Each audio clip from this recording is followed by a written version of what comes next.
Bonjour Paulin. Bonjour Serena. Aujourd'hui, le top cruise de la meilleure bande son. Top, top, top. Top, top. Top. Top, top, top. Top, Top, top, top, top. top. C'est le top cruise. Alors Paulin, la meilleure bande son. Toi, t'es un peu un expert quand même. Je suis un expert, non, mais disons que comme à chaque fois quand je monte les épisodes, je réécoute quasiment l'intégralité des bandes son, et autant te dire que c'est difficile pour trouver des extraits, c'est pas évident. Mais du coup, je les connais un peu, et là, je me suis dit bon, qu'est-ce qui m'a le plus marqué dans les bandes son ? Et il y en a assez rapidement finalement, il y en a 3 qui sont ressortis.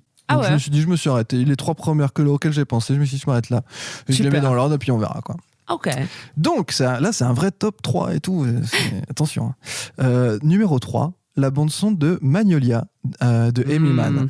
Ouais, très, parce que très c'est bien. vrai qu'en fait, elle reste bien, et puis elle va bien avec. Elle est à la fois folk, mélancolique, mais joyeuse. Ouais. C'est original. En plus, c'est une bande-son chantée. Enfin, il y a plein de morceaux.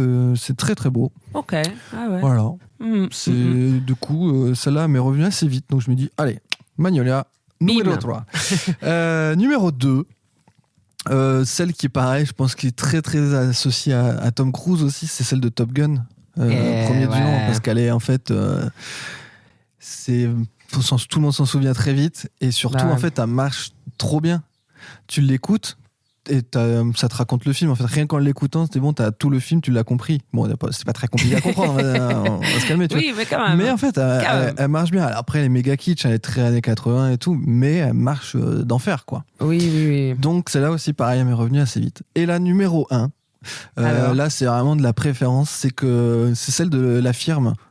Dave Grusin, où c'est du piano blues jazz. Ah mais oui, c'est vrai, elle était très très bien. Celle-là, j'aime bien, parce qu'elle est cool, elle est hyper bien écoutée, même en dehors du film, mais elle a une logique, elle met vraiment l'ambiance en plus dans le film, elle est hyper agréable, et elle est aussi originale pour un film thriller comme ça. Mais grave, elle est très particulière. Vraiment... Ouais, elle est chouette, quoi.